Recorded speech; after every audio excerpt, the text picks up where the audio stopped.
Okey, hai. Selamat sejahtera diucapkan kepada semua murid. Okey, pada minggu ini kita akan belajar pendidikan kesihatan, iaitu topik 3.0 pengurusan mental dan emosi, dan subtopik kita adalah berkaitan konflik dan stres. Okey, boleh juga rujuk buku teks muka surat 158 sehingga 162. Okey.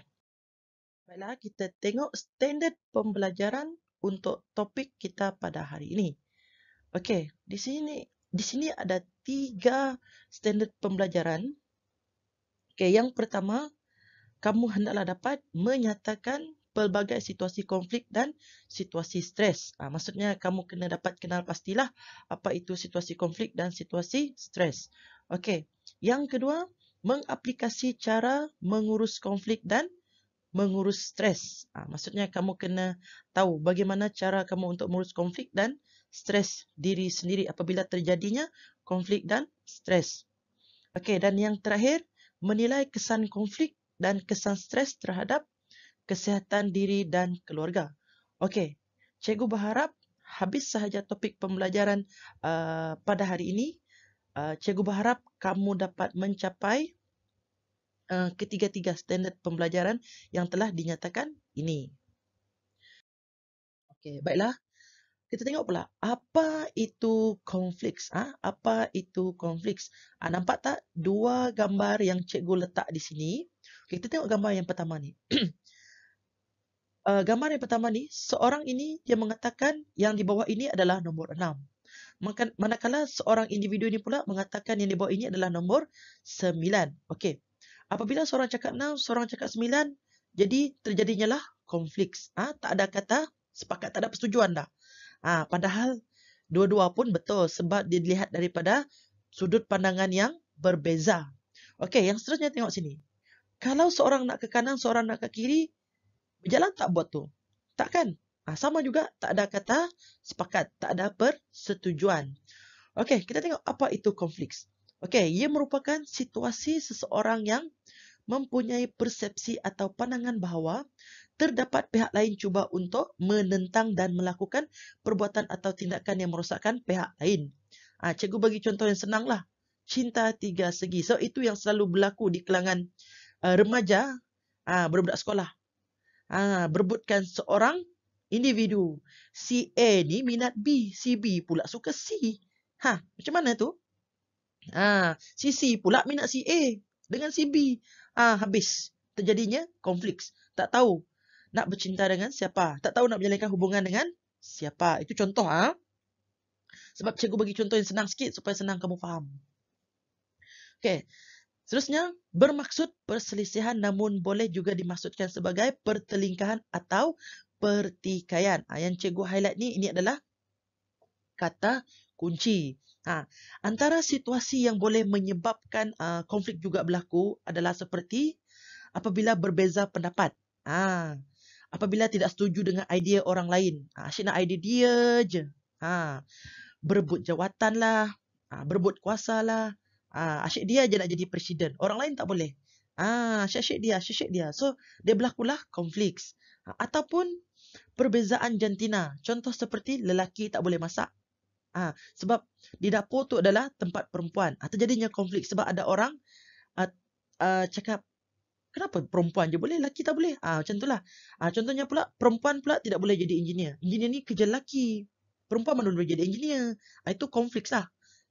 Situasi-situasi seperti inilah yang boleh menimbulkan konflik. Dia banyak situasi yang boleh menimbulkan konflik. Okay, cikgu harap kamu bolehlah fikir situasi-situasi lain. Maksudnya kamu dah dapat agak dah. Kamu dah dapat tahu bagaimana konflik itu terjadi. Tadi konflik. Sekarang stres.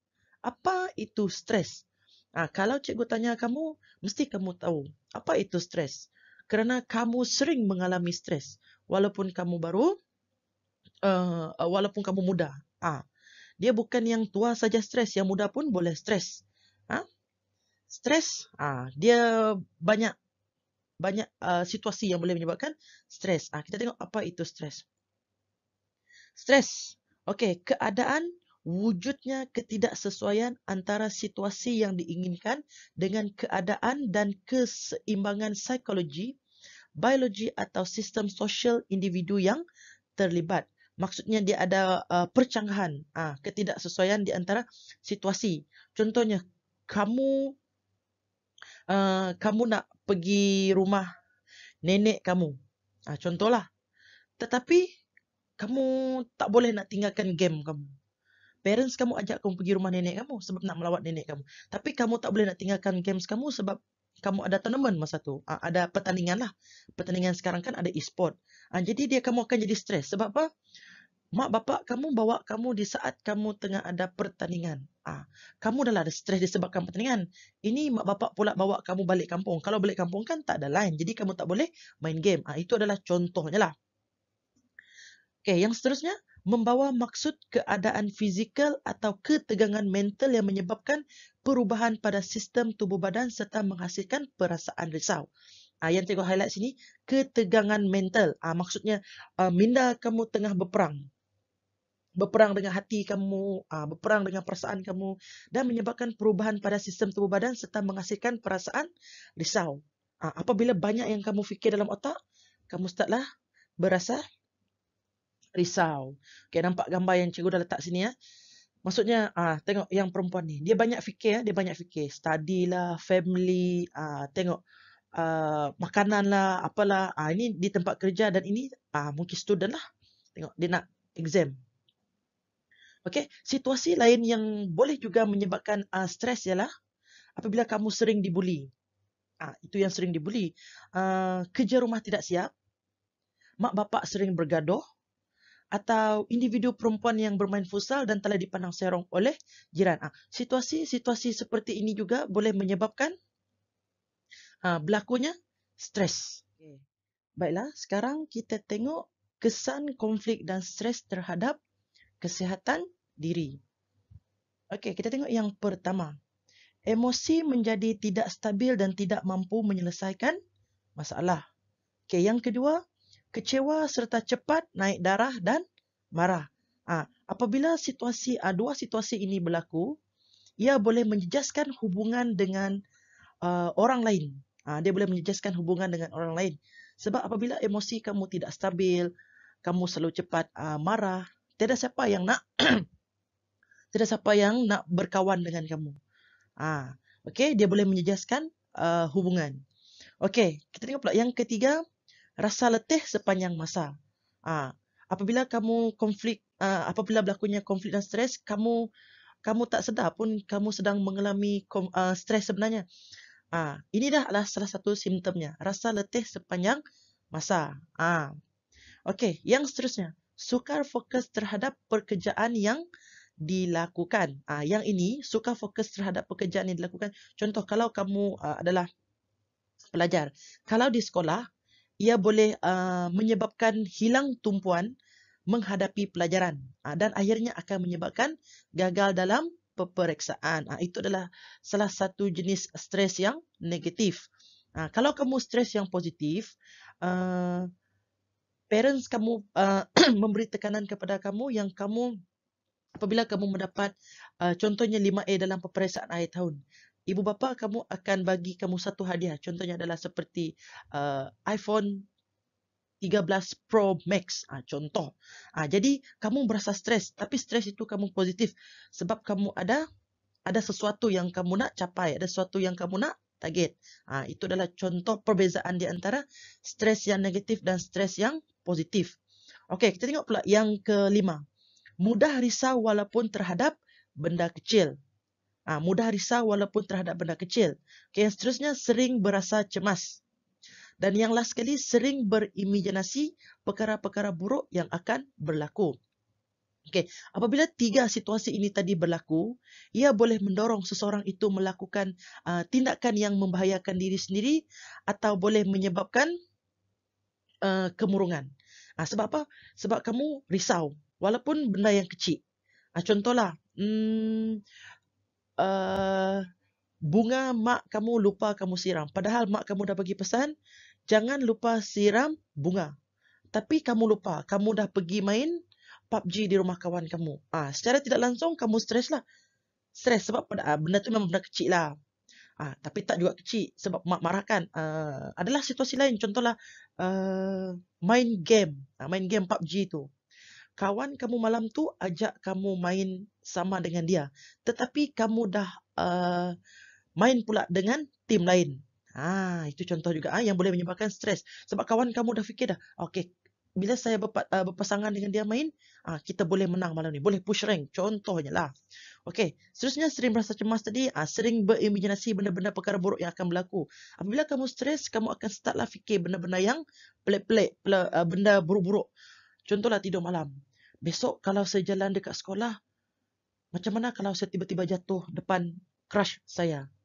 Itu contoh sahaja. Okey? Seterusnya pula, kita tengok kesan konflik dan stres terhadap keluarga. Tadi terhadap diri sendiri, ini pula terhadap keluarga. Okey, tengok sini.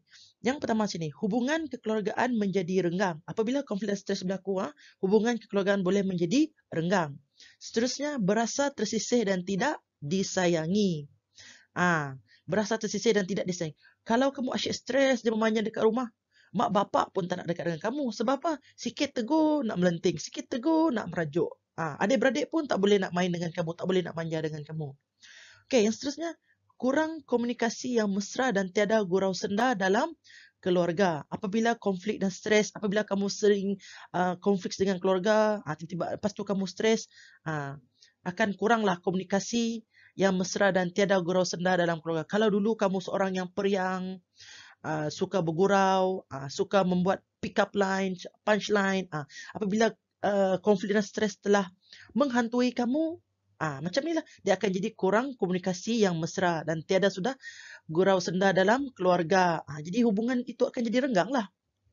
Okey, seterusnya, mudah merajuk, bermasa muka dan iri hati antara adik-beradik. Apabila stres selalu menguasai, macam inilah, mudah merajuk, sikit-sikit nak merajuk, sikit-sikit nak merajuk. Sikit-sikit nak masa muka. Keluar dari bilik je, tengok adik kat tandas, kamu merajuk, masuk bilik balik. Orang makan je, kamu tak makan. Apabila semua habis makan, baru kamu turun pergi makan. Iri hati apabila apabila adik kamu lebih berjaya dari kamu main PUBG, kamu pun iri hati. Adik kamu ramai kawan, kamu pun iri hati. Padahal diri sendiri yang bermasalah. Suka buat konflik dengan orang lain. Okey, seterusnya, tingkah laku anak-anak yang liar, suka bergaduh dan mempunyai masalah disiplin.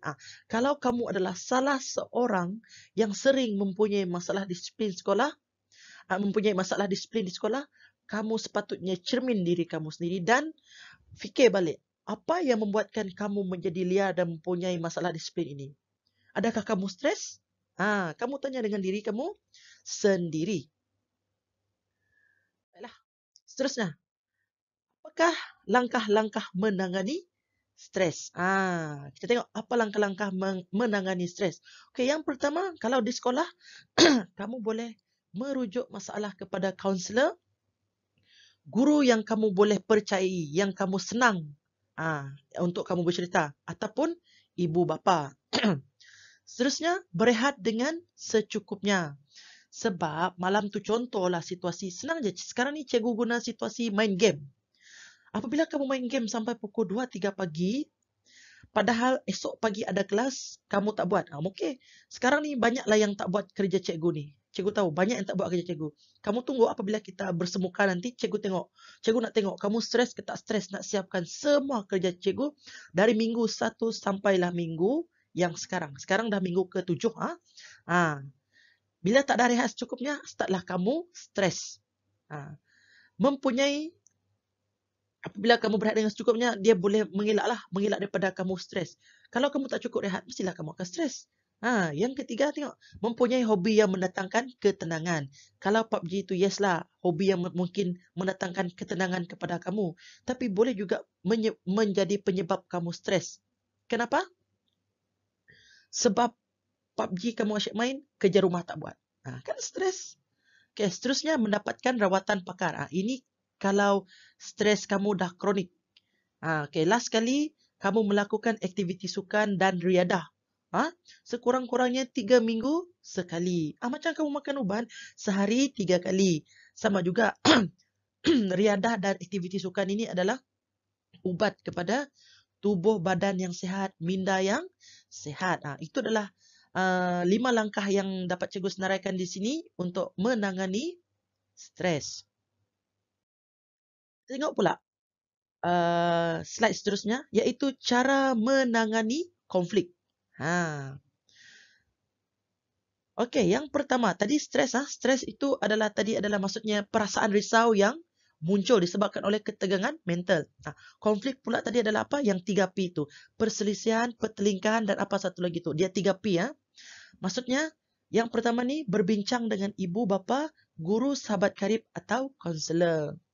Kalau kamu senang nak berbincang dengan kekasih hati kamu, dipersilakan. Tetapi cikgu tak galakkan kamu bercinta untuk usia sekarang. Okey, yang kedua, berbincang untuk menyelesaikan masalah. Berbincang macam ni, berbincang, supaya mendapat kata sepakat, mendapat kata putus. Silalah seorang menjadi pendengar, seorang beri idea, seorang jadi pendengar. Macam tu. Seterusnya, bersikap toleransi terhadap sesuatu isu. Betul ansur lah. Betul ansur. Tak semestinya hari ni semua nak guna idea kamu. Mungkin idea kawan kamu pada hari itu lebih bernas. Jadi apa salahnya? Bertoleransi. Betul ansur lah. Okey, seterusnya banyakkan bersabar. Kalau situasi itu kecil, untuk daripada kamu mengelakkan konflik, sila elakkan. Banyakkan bersabar. Okey, seterusnya, didik diri untuk sentiasa menerima hakikat terhadap sesuatu kejadian yang berlaku. Terimalah hakikat. Maksudnya kamu kena reda. Contohnya kalau kekasih hati kamu dirampas orang, kamu kena reda, kena pasrah. Biarkan saja dia pergi. Kamu boleh cari yang lain. Tak payah gaduh berebutkan seorang jantan, seorang wanita. Tak payah berebut benda-benda yang remeh. Baik kamu fokus kepada pelajaran. Okey, baiklah. Okey, ini adalah slide terakhir cikgu.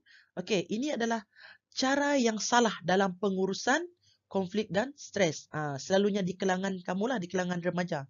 Cara yang salah dalam pengurusan konflik dan stres. Okey. Kita tengok. Yang pertama ni, sengaja mencederakan diri. Ini selalu tengok ni, nampak gambar ni. Sengaja mencederakan diri. Dia mencederakan diri ni, dia seperti mencederakan tangan, badan, menghantuk kepala dan sebagainya. Yang penting dia cedera. Bila dia cedera itu orang tahulah dia stres. Yang kedua ni terlibat dalam penyalahgunaan bahan. Penyalahgunaan bahan ni kamu tahulah bahan-bahan seperti arak, dadah, rokok, gam dan sebagainya yang boleh kamu salah guna. Okey.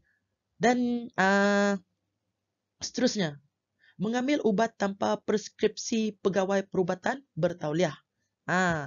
Ini mengambil ubat tanpa preskripsi pegawai bertauliah ni contohlah seperti paracetamol, mengambil paracetamol secara berlebihan, ubat batuk ataupun pil tidur. Orang bagi paracetamol tu untuk melegakan sakit kepala. Kamu pergi makan. Satu hari tu disarankan